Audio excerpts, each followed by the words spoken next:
In 1997, something called out across the South Pacific. NOAA hydrophones had recorded it, but no one could convincingly say what it was. It was not easily matched to a whale, not clearly a ship, not a known earthquake anyone could point to.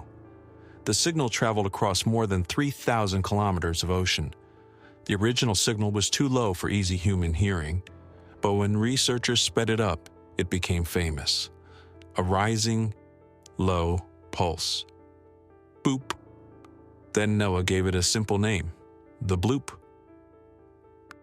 For years, the problem was scale. The sound seemed louder than any known animal. It carried farther than a blue whale call, and it came from a remote part of the ocean, a place where the maps still leave room for imagination. So what made the Bloop? Something alive, something hidden, or something stranger than anyone expected. The microphones were not looking for sea monsters. They were part of NOAA's acoustic monitoring work. Hydrophones listened across the Pacific.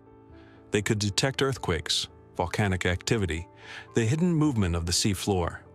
But the oceans do not separate its sounds. A sensor built for geology can still catch a whale, a storm, a submarine, or a signal with no obvious origin. The Bloop arrived as a low-frequency sound. When sped up, it became a famous pulse. Bloop! The name sounded harmless, the recording did not.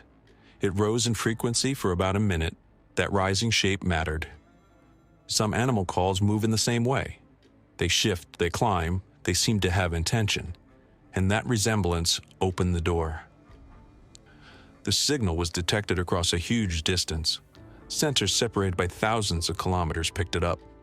That made the Bloop difficult to dismiss. A small local noise would not and could not travel in such a way. A typical animal call could not explain the scale. A blue whale can be incredibly loud, but the Bloop appeared to exceed that familiar range. So the question became increasingly difficult. What could make a biological sound that large? For some listeners, the answer seemed obvious. Something bigger than a whale, a creature no one had yet documented, a surviving giant in the deep ocean.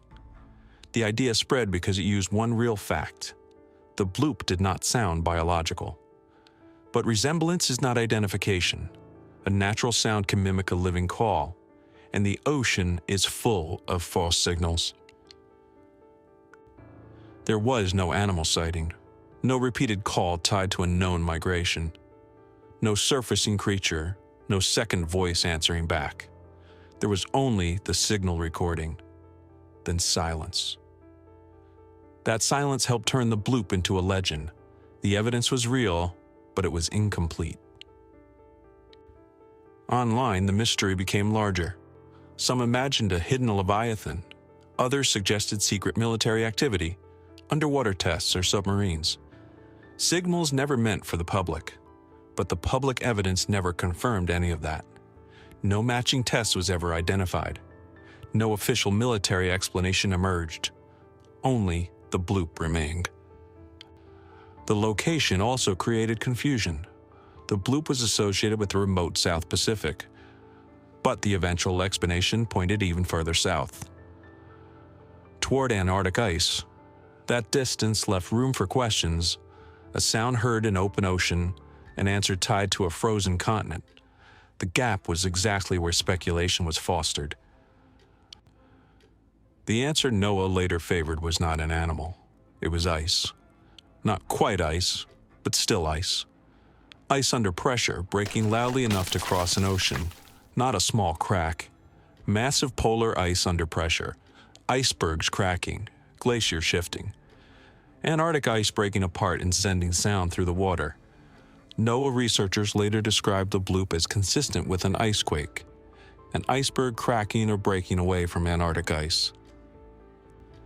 The explanation matched later recordings. Known polar ice sounds had similar features. The signal shape fit cracking and fracturing ice. The Southern Ocean could produce sounds that seemed biological, almost intentional, almost alive. That did not make the answer boring, it made it stranger. A continent was breaking loudly enough to be heard across the sea. The sea monster theory had lost its strongest ground. No animal was ever found. No repeatable biological pattern followed. The sound had a natural explanation. But the first impression would never fully disappear, because the bloop did not sound like an answer. It sounded like a call. The creature theory survives because it begins with something true. The bloop resembled an animal sound. That resemblance helped the story spread, but resemblance is not proof. No known animal was ever tied to the recording. No confirmed behavior, no later acoustic pattern, just one strange signal. The military theory has even less support. No confirmed test, no public evidence, no documented chain leading to a submarine or a weapon. Suspicion filled the empty space, as suspicion tends to do. The bloop was probably not a monster. The evidence points to ice. But the recording still matters. It shows how little the ocean has to explain itself. A fracture near Antarctica could cross thousands of kilometers. A natural event could sound almost alive. A breaking iceberg could become a voice.